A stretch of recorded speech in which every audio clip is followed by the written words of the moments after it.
we finished off the second paragraph, page with base, and he explained that the only one is able to achieve a level of advancement in spirituality, the medium is of mitzvos. That is the medium. The medium is mitzvos. And based on the degree of infusion and dikduk and meticulousness and exactness of the mitzvah and the quality of mitzvah, that will determine the degree of perfection that you achieve within yourself. Right? That's what he said. He says, what is it similar to? To shoklei zov and peninim, pearls. Okay? Just to remind David, we were at pearls rather than diamonds. Right?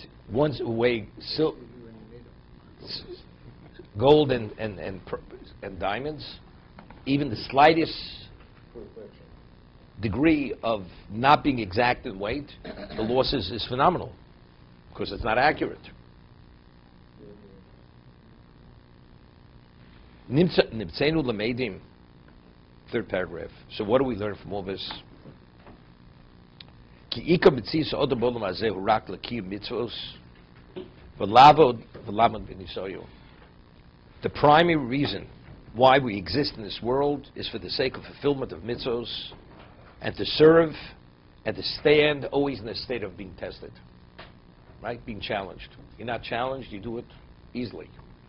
It's always to show what level of dedication do we have. I always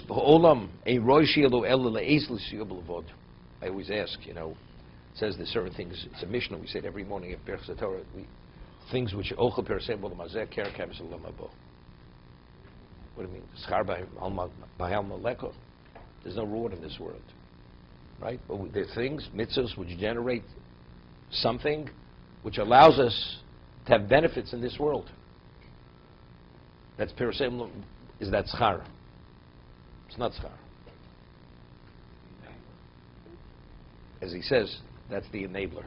If you do certain mitzvahs, Hashem will make life easier for you. You have greater degree of assistance. The reward, that the principle is intact for the world to come. That it's not what even to be considered in this world. Unless you forfeit, chas v'shalom, you could forfeit. You share in the world to come.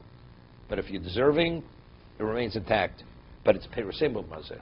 But to facilitate it, to enable it, to make it easier for you, Hashem provides that level of assistance.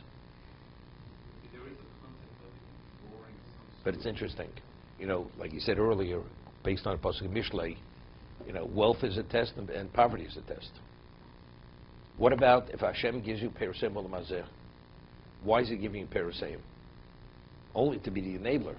When He gives you wealth, wealth itself is a test. It's a test. How are we going to utilize the wealth? To ingratiate yourself, or you're going to invest it in avodas Hashem, serving Him. But here, why is Hashem providing you with specifically, it's perasem. So I'm not saying there's not a test as a result, but factually, because it's a direct consequence of the mitzvah, therefore you're closer. There's a siyata dishmaya that enabler is given specifically for the mitzvah, because it's a direct outgrowth of something that you created. When Hashem endows a person with wealth, it's nothing you created. That's just a gift. That's an endowment. When you ochel perasem b'olam hazeh, that's not an endowment. That's as a result of something you did. You deserve that level of assistance because you did the mitzvah. It's the difference. No. It's a different degree of test. Something that emanates from a source of kedusha. It's like kibbur aveim. It's a ochel perasem b'olam hazeh keren k'emes olam haba.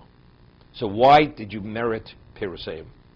That enabler, that additional assistance, because you chose to honor your parents as you should. Okay, so Hashem. So what? That's an outgrowth of what? Of mitzvah. Because it's now, so therefore it has greater relevance to generate more mitzvah.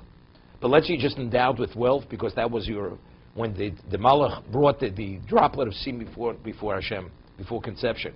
Hashem says, Oshir, that was the pronouncement on the person. That wealth is unrelated. It's nothing that you created, you generated. Now we'll see how you're going to fare with that wealth. Are you going to invest it properly, or are you going to do something else with it? Okay? But there, it's the source, the basis, is not unrelated to mitzvah and unrelated to yourself. Here, It has relevance to mitzvah gores mitzvah. It's a direct outgrowth of a mitzvah. But you don't know that. You don't know how you... It's irrelevant to what you know. I'm talking about the reality, the fact, what it is. From where is it emanating?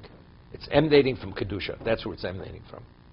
So therefore, you have a greater chance to use it as you should use it, rather than just being endowed with wealth, which is unrelated to something you did. Is it still a test, though, if you get it from doing a... There's always a degree of test. There's always a degree of test. I'm just saying there's a difference. Because here he's saying whatever you invest, the result is a direct outgrowth of your investment. That will determine the quality and the degree and the dimension of what you've accomplished. To be continued. Sure. That's what if you're not if you don't merit. Whatever it is. The person has no interest in Olam Haba. There's no interest.